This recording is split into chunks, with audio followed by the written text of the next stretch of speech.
let's get started. Okay, so you are in this class in real world data science, building real world applications. Quickly, if you want to know about myself, click on this link. You will there's a video that's optional, but if what I really recommend is read these two videos. What is a neural network and environment setup? They are very relevant in the coursework. The other two talk about the courses.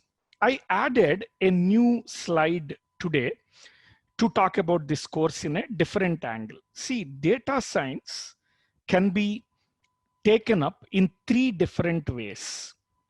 One is the mathematics and programming way, okay, where your goal is to actually build the code to solve the problem. The other one is business and analysis way, where you understand how this has to be fit in the business for the maximum value, analyze it.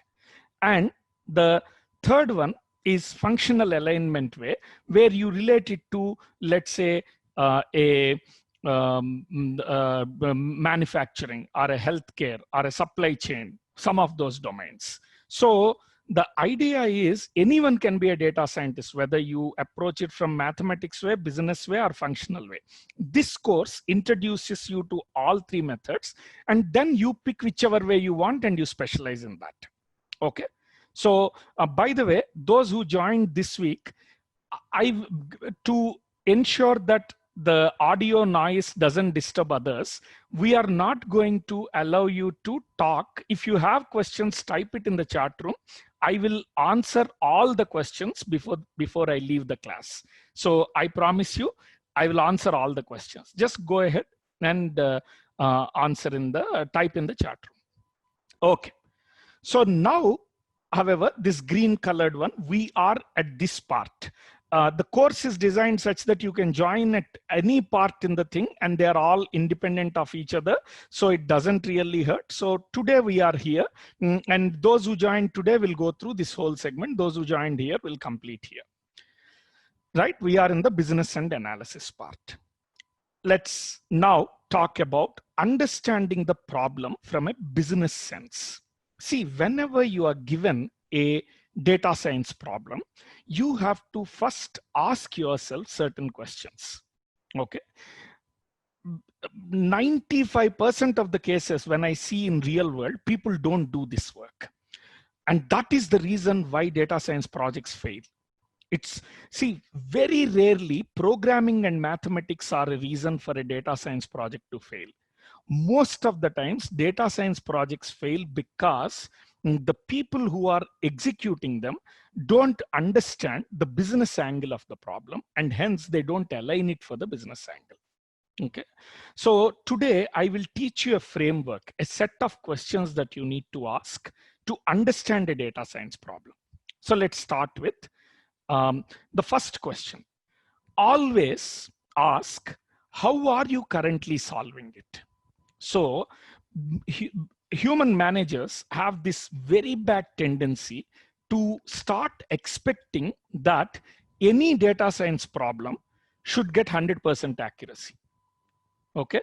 Now the question is, no, only in the very rare situations you may get 100% accuracy. In most cases, the comparison should not be with 100%. The comparison is, hey, how are you currently solving it? And if you're currently solving at 50% or 52%, is 55% not good enough? Right? So that is the question that you should ask, you should understand. And there are two different ways, actually three different ways in which a problem could have been solved in the current approach. One, a human may be making a guess. Okay, a wise man or woman in the company is taking a guess. Two, they already probably have some model and they want your model to beat that model. This is called champion challenger scenario. Okay, hey, I built a model 15 years back. It's working at some accuracy, beat it. And the third one, very rarely this will happen. Hey, we never thought about it. This is a completely new problem. You are the first one solving it. In the third case, it doesn't matter. You're not comparing or competing with anyone. That is the first thing that you are doing. But if a human is solving, if you know a human is solving it, first ask, okay, how they are solving.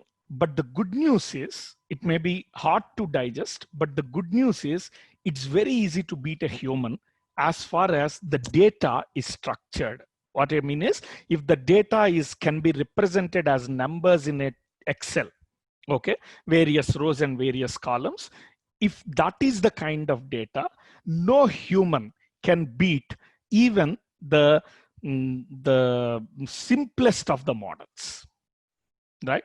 So in such a case, your goal need not be towards doing deep learning or complex model. You can ask your programmers to start with the simplest of the model, but you should focus on building a pipeline, building a connector. How do I get the data? Am I getting the data at the right time?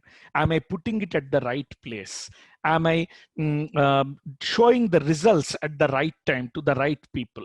The focus should be on building the data science pipeline, where the model is a small part that can be a very simple part. So first question that you have to ask is, is it solved by a human guess, or is it a model? If there is already a model, then you can do two things. The first one is, hey, I will use the more advanced model.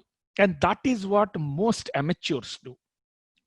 Advanced models, and for over 40, 50 years, data scientists, experts in data science worked on this, experimented, tested, to figure out that what wins is not mathematics, but data.